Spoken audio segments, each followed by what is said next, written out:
Hey everyone, this is Dr. Linda Burke. So first of all, I want to apologize to my anesthesia colleagues for the misunderstanding. In my quest to seek the truth about what is going on with this infant decapitation case, I offended you, and that was not my intention. I am triggered by injustice of any means, and so when I see something that is not correct, I seek to, number one, determine the cause of the problem, and number two, to seek justice. So this is why I veered out of my lane, to determine, what the heck is going on that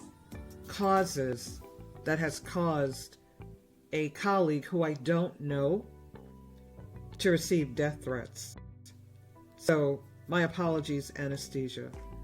So I have been thinking about this case and wondering why I'm so passionate about it. And in retrospect, I went back to a former time in my life where I too was involved in a high-profile case because I had reported my former medical director for sexually abusing patients, and ended up with the media in front of my home, news trucks in front of my house, and basically I had one of the worst experiences of my professional life, but I got through it. And I encourage everyone, especially my physician colleagues, not to make fear-based decisions in terms of your careers.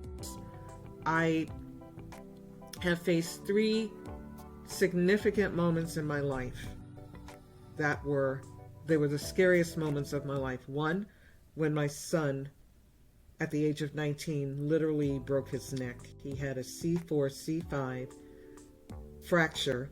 It was unstable, and I had to make a decision whether I was going to allow him to have surgery in one of the worst hospitals in my community, because that's where they took him unbeknownst to me. Gratefully, despite being in that situation, he is walking today. Second scariest moment of my life was when I almost lost my vision because of holes in my retina. And there came a time when I had to make a decision. Was I going to panic and lose my vision forever, or was I going to have faith in a higher power? Because I had surgery in one eye years ago, and the surgeon, one of my colleagues, I didn't know him, but he was referred to me by an optometrist, and the dude messed up my eye, long story short. And then years later, I got a hole in the other eye, and so I was faced with this decision.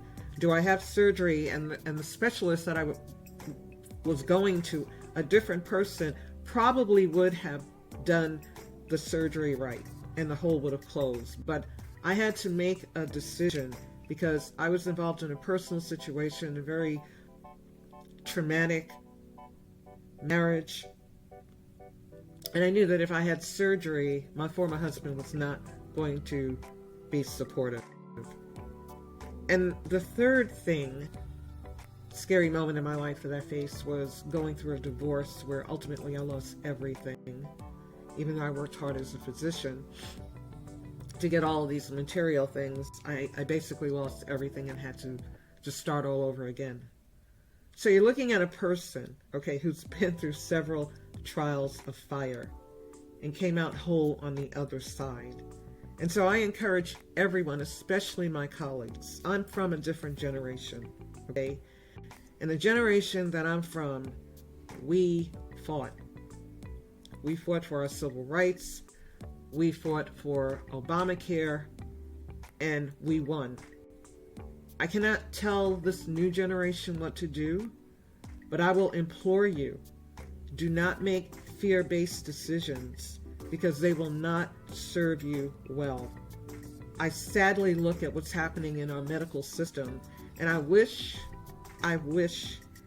that people would look at what's happening on the West Coast in terms of how people are fighting for their craft.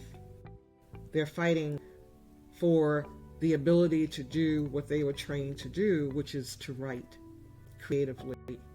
So this is why I have this post up here talking about courage. Life shrinks or expands in proportion to one's courage. I know for myself, I am so grateful for everything that's happened to my life because it has taught me one of the most valuable tools that I've learned and acquired, and that's courage. Again, anesthesia, my apologies. No harm intended.